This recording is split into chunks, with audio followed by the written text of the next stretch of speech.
Hello student, पिछले video में अपन ने जो अपना लेसन चल रहा है द लॉस्ट स्प्रिंग,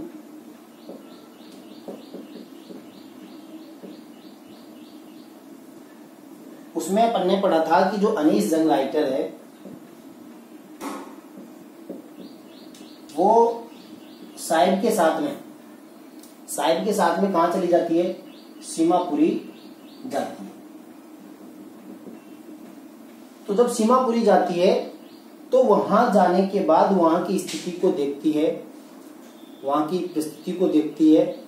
तो ये वहां की स्टोरी बता रही है कि सीमापुरी के अंदर सभी जो लोग हैं वो, आप ध्यान से सुनते जाइए, मड हाउस में रहते हैं। इनके जो घर हैं वो कीचड़ के बने हुए हैं, मिट्टी के बने हुए हैं। जो कीचड़ होता है उस मिट्टी के जो मकान है वो बना लेते हैं। और सबकी जो रूफ है ना, जो छत है, या तो उसके ऊपर जिसे अपन बोलते हैं कि या तो टिन है, चद्दर है, या फिर तारपुलिन है, तिरपाल लगे हुए हैं, या अन्य किसी प्रकार से अपना जुगाड़ करके जीवन यापन ये कर रहे हैं।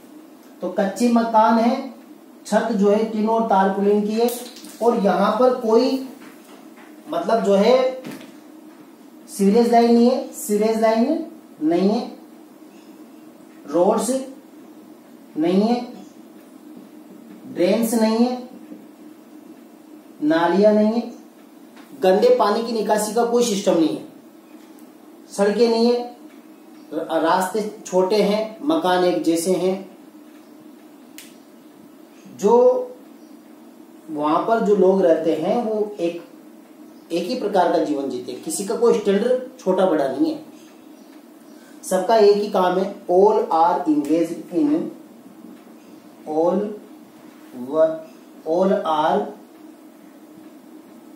इंगेज्ड इन रेग पीकिंग। सबके सब आदमी कचरा बीनने का काम करते हैं। तो ये सारी सुविधाओं का अभाव है वहां पर। हॉस्पिटल नहीं है,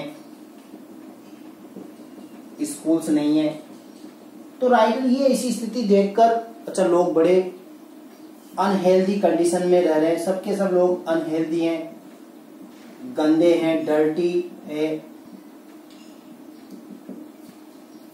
बेस मतलब जो लिविंग स्टैंडर्ड है ना बड़ा पुअर है। राइटर जो है वहां पर जाती है, देखती है कि गंदा पानी है जो सड़क रास्ते के ऊपर भरा हुआ है, निकलने के रास्ते नहीं है, नालियां नहीं है गंदे पानी की निकासी के लिए। तो राइटर वहां पर बहुत सारी मतलब जो औरतें थी उनसे पूछती है कि तुम यहाँ पर क्यों आ गए? इस प्रकार सा हेल टाइप का जीवन क्यों जी रहे हो आप? नर्क का जीवन क्यों जी रहे हो आप? जब तुम्हारे वहां पर हरे भरे खेत थे, खलिहान थे बांग्लादेश में, तो यहाँ क्यों आ गए? तो वो बताती है कि वहां पर, मैंने बताया था आपको पिछले वीडियो में, कि वहां पर इतने स्ट्रॉम्स आते थे, इतने तूफान आते थे कि वो नष्ट हो गए। ये सारी बातें मतलब जो है साहिब राइटर को भी बताता है, लेकिन साहिब का जन्म इंडिया में हुआ है। उनकी मदर जो है उसको ये कहानी सुनाती है कि हम वहां से आए हुए हैं, और साहिब के दिमाग में दूर दूर तक बांग्लादेश वाला घर और खलिहान वगैरह कुछ भी नहीं है, केवल वो कहानियां सुना है। तो वहां की जो औरतें थी वो सारी बातें बताती है। ग्रुप ऑफ वीमेंस था, तो वीमेन था, वो बताते हैं कि किस प्रकार से कि हम वहां से क्यों आए, हमारी कंडीशन ऐसी क्यों है। स्टेटर्ड साड़ी वगैरह जो पहन रखी है, फटी पुरानी साड़ियां पहन रखी है, मतलब उनकी हालात बड़ी खराब है। तो उन्होंने ये एक बात कही उन औरतों, अब ग्रुप ऑफ वीमेन, एक औरतों के समूह ने अनीस जंग से एक बात कही कि जीवन जीने के लिए a group of women,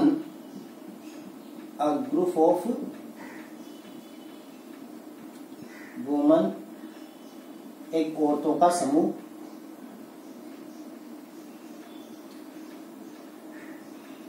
said to the writer से कहा, क्या कहा? फूड इज मोर इम्पोर्टेंट, क्या समझ आता है? more important than an identity, कि जीवन जीने के लिए खाना जरूरी होता है, पहचान जरूरी नहीं है। तो राइटर उनसे कहते हैं कि तुम्हारे तो यहाँ कोई पहचान भी नहीं है, तुम्हें यहाँ पर कोई आइडेंटिटी नहीं मिली हुई है। तो वो कहते हैं कि खाना जरूरी है जीवन जीने के लिए, पहचान जरूरी नहीं है। इस प्रकार से राइटर वहां जाती है, वहां की स्थिति को देखती है, बड़ी दुखी होती है कि बड़ी अनहेल्दी कंडीशंस में रहती है। बच्चों के स्लीपर्स नहीं है, जूते वगैरह नहीं। तो इसी बीच में हमें राइटर एक कहानी सुनाती है उड़ीद की, एक उड़ीद की कहानी सुनाती है। तो ये स्टोरी बीच में छोटा सा पुट है, राइटर बताती है कि कंट्रोवर्सी, लाइफ की कंट्रोवर्सी उसको बताती है कि वो एक बार उड़ीद में गई थी। तो वहां की स्थिति को देखती है कि एक पंडित जी थे, वो एक मंदिर में पुजारी थे पंडित जी, और उनके एक बच्चा था, वो स्कूल जाता था। तो जब भी वो स्कूल जाता था वो पंडित जी का बच्चा, तो भगवान जो भी थे, देवी की मूर्ति थी या जो भी थे मंदिर में, उसके सामने खड़ा होकर भगवान से ये प्रार्थना करता था कि भगवान मुझे एक जोड़ी जूतों की दिला देना। करता होगा। तो राइटर जब गई थी ना, तब ये सारी स्थिति देखती है, वो कहानी को उसको सुना भी सकता है, वो भी खुद भी गई थी। तो बाद में जब उसको पता चला कि किस प्रकार से वो समय गुजरता गया, 20-25 साल गुजर गए, राइटर वापस उड़ीद में जाती है। तो वहां देखती है कि मंदिर की हालत बड़ी खराब हो चुकी है, लेकिन उस मंदिर के बराबर में पीछे की साइड में एक डबल मंजिल मकान बना हुआ है, और बाहर सफेद और लाल कुर्सियां रखी हुई है, व्हाइट एंड रेड चेयर्स रखी हुई है। बड़ा स्टैंडर्ड मकान है, लेकिन मंदिर की हालत खराब है। दूसरी बात, यहां देखती है कि एक बच्चा आता है, शूज पहने हुआ है, सॉक्स पहने हुआ है, स्टैंडर्ड उसके पास बैग है, टाई बेल्ट बांधा हुआ है, फोल्डिंग प्लंक्स वहां पर रखे हुए हैं, बेड सोफा वगैरह रखे हुए हैं। वो बच्चा दौड़ता हुआ आता है, बैग को फेंक देता है, बैठ जाता है, अप टू डेट है। तो राइटर देखती है कि एक तो आज की 20 वर्ष पहले या 25 वर्ष पहले जो उस बच्चे की हालत थी कि वो भगवान से रिक्वेस्ट कर रहा था, और आज और वही पुजारी, आज उस पुजारी की हालत देखिए आप। तो मंदिर की हालत नहीं सुधरी, पंडित जी ने मंदिर का डेवलपमेंट नहीं किया और अपना डेवलपमेंट कर लिया। इसका मतलब ये हुआ कि भगवान ने उस बच्चे की प्रार्थना सुन ली कि आज वो कितना रिच हो गया। तो राइटर कहती है कि ऐसे ही भगवान करे, सारे रिक्वेस्ट की रिक्वेस्ट भी सुन ले और वो भी सूझबूझ नहीं रहे। फिर आगे राइटर बताती कि भारत में देखो कुछ सभी जगह ऐसी परंपराएं भी अपनी यहाँ पर भी, कि भारत के लोग क्या है, पैसे वाले होने के बावजूद भी रहने का स्टैंडर्ड जो होता है वो उनका पोरनेस वाला हो सकता है। गांव में आज बहुत सारे लोग हैं जो नंगे पैर घूमते हैं, एक परंपरा बनी हुई, एक ट्रेडिशन बना हुआ है, लेकिन ऐसा नहीं है। कुछ लोग गरीब हैं जिनके पास वास्तव में रियल में शूज और सॉक्स खरीदने के पैसे नहीं हो सकते, तो नहीं हो सकते। फिर आगे कहानी आगे बढ़ती है। एक दिन क्या हुआ कि राइटर कहीं से जा रही थी, तो वो यहाँ पर एक टेनिस क्लब था। उस क्लब के अंदर जो है बच्चे टेनिस खेल रहे थे, और इसके यहाँ गेट था, इस गेट के ऊपर, इस गेट पर साहिब खड़ा था।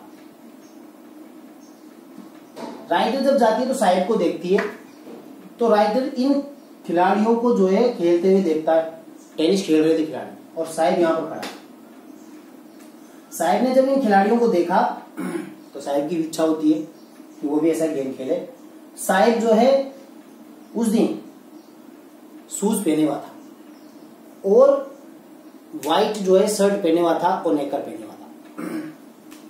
तो साहिब ने जब इनको देखा, शूज पहने हुआ है, नेकर पहने हुआ है, थोड़ा सा भद्दा है, डिसकलर्ड, और शर्ट पहने हुआ है। राइटर उसको देखती कि ये भी टेनिस खिलाड़ी बनना चाहता है, क्यों नहीं बन सकता? क्या एक गरीब बच्चा अपनी प्रतिभा के आधार पर ऐसा नहीं कर सकता? लेकिन देखो, सब कुछ दब जाता है आदमी की पुअरनेस के, पॉवर्टी की वजह से सब कुछ, प्रतिभा भी दब जाती है। साहिब जो है राइट उससे पूछती हुई यहाँ क्या कर रहे हो? कि मैडम मैं तो देख रहा था मेरे को जब ये खेल के चले जाते हैं तो मैं अंदर चला जाता हूँ, यहाँ झूला है और मैं झूला झूलता हूँ, गेट कीपर मुझे अलाउ कर देता है। तो मतलब जो अनीस है वो राइटर जो है अनीस है वो साहिब से पूछती कि डू यू लाइक गेम, तो साहिब कहता है yes I like this game but this is out of his reach, वो उसकी पहुंच के बाहर है। कपड़े पहन लेने से, जूते पहन लेने से कोई टेनिस खिलाड़ी नहीं बन जाता। टेनिस एक बहुत ही कॉस्टली गेम होता है, उसको खेलना, उसके रैकेट्स वगैरह जो है वगैरह खरीदना बहुत महंगा होता है।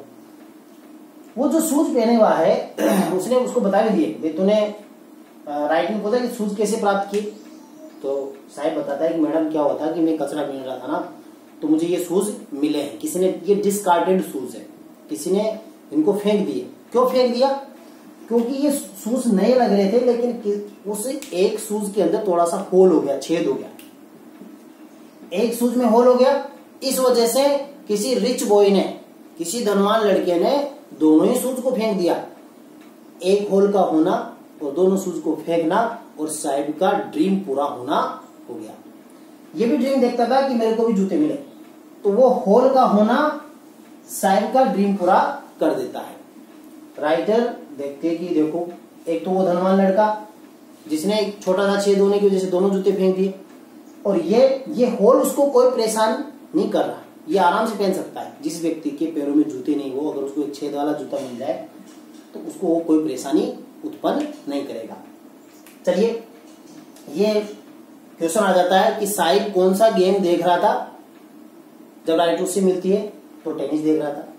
उस दिन साहिब किस प्रकार के कपड़े पहने हुआ था? डिस्कार्डेड शूज थे उसके पास, और उसके बाद डिसकलर्ड जो है ड्रेस थी।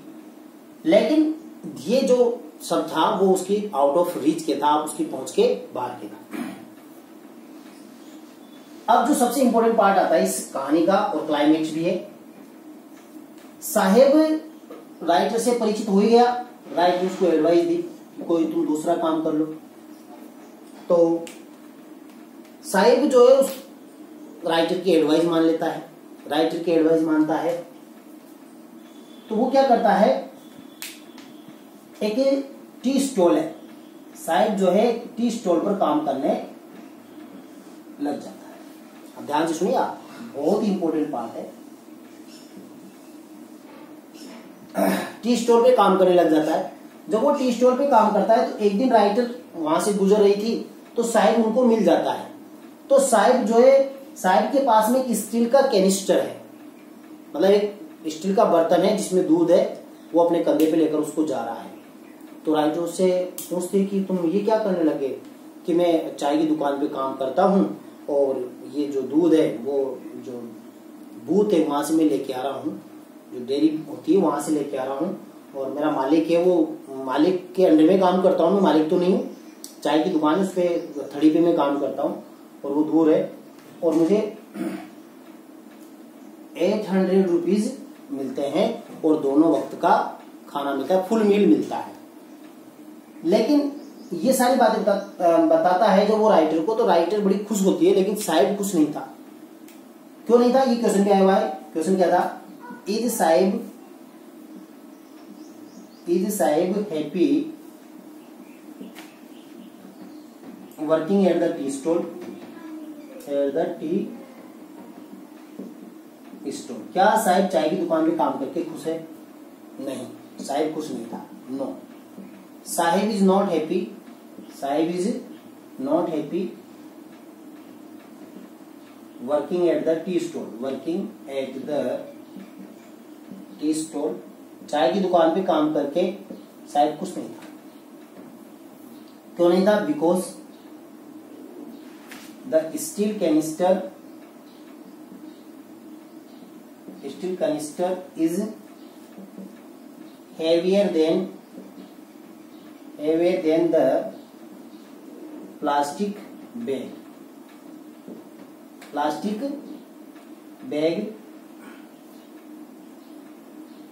He is not being his own master. वो लंबे समय तक अपना खुद का मालिक भी नहीं बन सकता। he has lost his freedom, he has lost his freedom, वो अपनी स्वतंत्रता खो चुका था, इसलिए वो खुश नहीं था।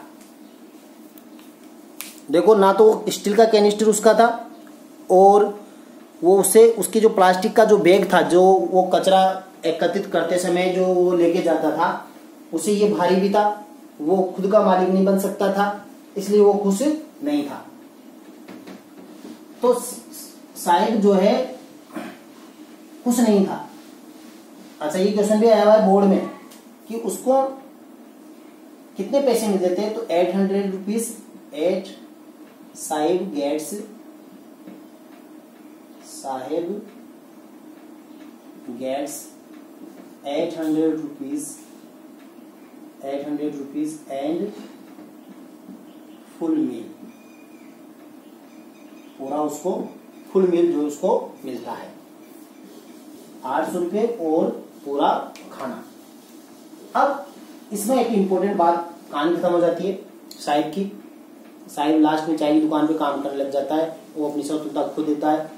केयर फ्री लुक नहीं था उसके चेहरे के ऊपर, he has lost his care free look. एक लाइन ये भी लिख लेना आप, he has lost his care free look. ये सारी बातें ये बताती है कि साहिब जो है खुश नहीं था। अब देखो, गार्बेज जो है ना, कचरा, बहुत इंपॉर्टेंट बात बता रहा हूं।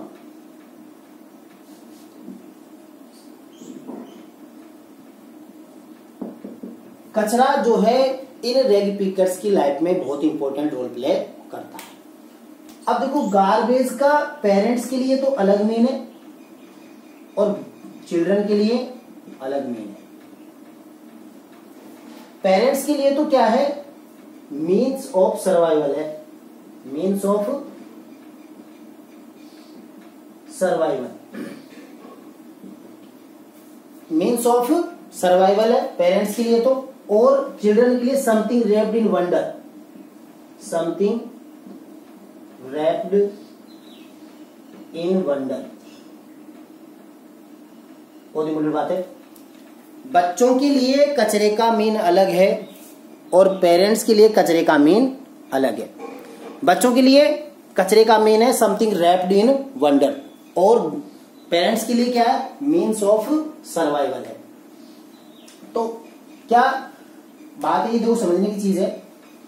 राइटर स्टार्टिंग में जब लेसन होता है तो उनसे पूछती है कि उसको जवाब देता है कि कभी हमें 1 रुपया मिल जाता है और कभी हमें 10 रुपये भी मिल जाते हैं। कहने का मतलब, किसी दिन तो हम कचरा जब उसको बिखेरते हैं तो कभी तो हमें 1 रुपया मिल जाता है, समटाइम आई फाइंड 1 रुपीज, कभी कभी हमें 1 रुपया मिल जाता है और कभी कभी हमें 10 रुपीज का नोट भी मिल जाता है। अब ऐसा नहीं कि कचरे में पैसे मिलते हैं, उस कचरे को बेचने से वो जो है पैसे प्राप्त करते हैं। ऐसा वो करते क्यों हैं? क्योंकि ये जो बच्चे होते हैं, the children become partner of their parents in survival. जीवन यापन करने के साधनों में इनका जो रोल हो जाता है, माँ बाप की हेल्प करने ये लग जाते हैं। तो गार्बेज का पेरेंट्स के लिए मीन क्या होगा, क्वेश्चन आ जाता है तो मीन्स ऑफ सर्वाइवल है, और बच्चों के लिए क्या है, समथिंग रैप्ड इन वंडर है। तो राइट में से कहती है, बच्चों से पूछती है कि क्या तुम लोगों को जब 10 रुपीज मिल जाते हैं तो क्या आप कचरे को मतलब जो है उसकी स्कैनिंग करना बंद कर देते हो, सर्चिंग बंद कर देते हो? लेकिन ये मना कर दे कि नहीं, हम और ज्यादा प्राप्त करने की इच्छा में उसको मतलब जो है बिखेर देते हैं। तो ये बातें थोड़ी पीछे की थी। तो राइटर्स गार्बेज का मतलब, अच्छा दूसरी बात, इनकी लाइफ में, रेग पिकर्स की लाइफ में गार्बेज का मीन जीवन यापन करना है, गार्बेज ही सब कुछ है। रेग पिकर्स के लिए सब कुछ यही है। तो रेग पिकिंग करना इनका मेन वर्क हो गया, और ये एक फाइन आर्ट हो गई। रेग पिकिंग रैग पिकिंग क्या बन गई आज? रैग पिकिंग एक फाइन आर्ट हो गया। एक क्या हो गया? ये फाइन आर्ट हो गया, ललित कला हो गया। ये हर कोई कचरा नहीं उठा सकता, तो ये भी एक कला हो गया। आज बड़े बड़े बिजनेस चल रहे हैं इनसे भी, कचरा एकत्रित करने वाले अच्छा खासा पैसा भी कमा रहे हैं, ऐसी बात नहीं। तो ये भी एक रैग पिकिंग फाइन आर्ट हो गया। क्या उठाना है कचरे में से, कौन सी चीज वैल्यूएबल है, कौन सी नहीं है। तो राइटर इनको कहती है कि तुम लोग इस प्रकार से जो वर्क करते हो उसमें उनको आनंद मिलता है, और फिर जो आदमी जिस वर्क को करने लग जाता है तो उसमें उसको एक्सपर्टनेस हो जाती है कि कौन सी चीज किस प्रकार का महत्व रखती है। तो रैग पिकर्स का जो गार्बेज है, अगर उनकी छत में छेद हो जाता है तो उसकी रिपेयरिंग भी उसी से होती है। अगर उनको कोई चीज लाना है, खरीदना है, तो उसके लिए भी उनको कचरे का सहारा लेना पड़ता है। इनकी everything is garbage in the life of rag pickers and it is the mean of survival. ये उनके जीने का साधन है, उनको जीवित रखने का साधन है। तो ये सारी बातें अपन ने इस लेसन में पढ़ी कि किस प्रकार से साहिब की मुलाकात अनीस जंग से होती है, अनीस जंग कैसे सीमापुरी में जाती है, वहां के हालात को देखती है, साहिब आलम का पूरा नाम क्या है, कितने लोग वहां पर रहते हैं, है ना, और किस प्रकार का वो जीवन यापन करते हैं, ये कहाँ से आए थे, बांग्लादेश से आए थे, कब आए थे, 1971 में आए थे।